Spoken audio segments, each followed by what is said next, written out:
Hi hello I'm doctor Niloufer అండి. నేను యూట్యూబ్లో హెల్త్ గురించి, లైఫ్ స్టైల్ గురించి అండ్ మోటివేషన్ గురించి చాలా వీడియోస్ చేశాను. ఇంతకుముందు మీరు నా వీడియోస్ చూడకపోతే వెంటనే చూడండి అండ్ లైక్ చేసి ఖచ్చితంగా సబ్స్క్రైబ్ చేసుకోండి. ఇవాళ మన టాపిక్ అయితే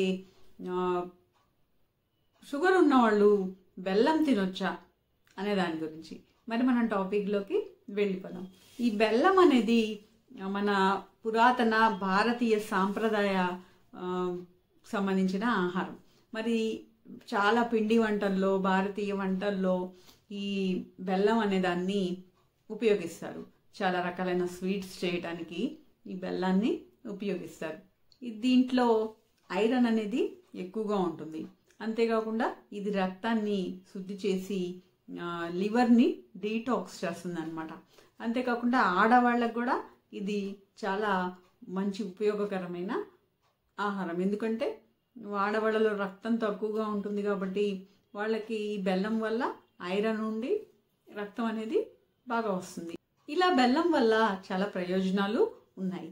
కానీ ఈ బెల్లము తెల్లగా ఉండే షుగర్ కంటే కంపేర్ చేసుకుంటే ఈ ఆర్గానిక్ బెల్లం అనేది మంచిదే. మరి డయాబెటీస్ లేని వాళ్ళకి ఈ బెల్లాన్ని కొద్ది క్వాంటిటీలో అప్పుడప్పుడు తీసుకుంటూ ఉంటే వాళ్ళ ఆరోగ్యానికి మంచిది. మరి ఇప్పుడు అసలు విషయానికి వద్దాం. ఈ డయాబెటీస్ ఉన్న వాళ్ళకి బెల్లం మంచిదా? మనకి చాలామంది పేషెంట్లు మన దగ్గరికి వచ్చేవాళ్ళు చెప్తూ ఉంటారు అనమాట. అంటే మనం షుగర్ తినకూడదని బెల్లం తింటున్నాము, మేము బెల్లంతో చేసిన టీ తాగుతున్నాము, లేకపోతే కాఫీ తాగుతున్నాము, బెల్లం అయితే వాడటం మంచిది, షుగర్ వాళ్ళు వాడవచ్చు అని అందరు చెప్తున్నారని మేము వాడుతున్నాము అని చెప్తూ ఉంటారనమాట. మరి మీరు ఒక విషయము గమనించండి. ఈ బెల్లం దేని నుంచి వస్తుంది, షుగర్ దేని నుంచి వస్తుంది? రెండు కూడా చెరుకు గడల నుంచి వస్తాయి.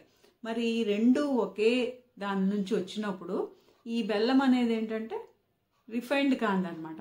అదే షుగర్ అనేది బాగా రిఫైన్ చేసి వచ్చేది. ఇప్పుడు మనం కంపేర్ చేసుకుంటే మైదా, గోధుమ పిండి ఉంటాయి కదా.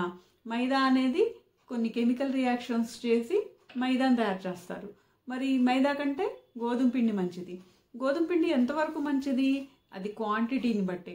అంటే షుగర్ ఉన్నవాళ్ళు గోధుమ పిండి మంచిదైనా ఎంత తక్కువ క్వాంటిటీలో తీసుకుంటేనే వాళ్ళకి ఉపయోగము, ఎక్కువ క్వాంటిటీలో తీసుకుంటే వాళ్ళకి అదైనా కూడా షుగర్ని పెంచుతుంది.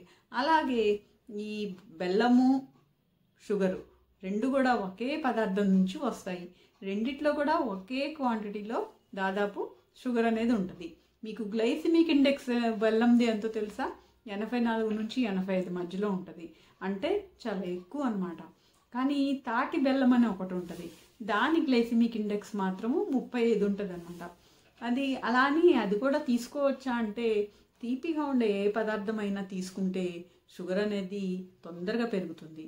కాబట్టి బెల్లం అనేది షుగర్ ఉన్నవాళ్ళు తీసుకోకుండా ఉండటమే మంచిదన్నమాట.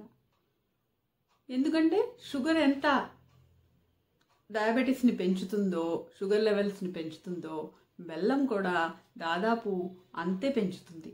కేవలం మనం అది తెల్లగా ఉండదు, దానివల్ల షుగర్ పెరగదు అనే ఒక అపోహ మాత్రమే జనాల్లో ఉంది. కానీ దానివల్ల షుగర్ అనేది కంపల్సరీగా పెరుగుతుంది.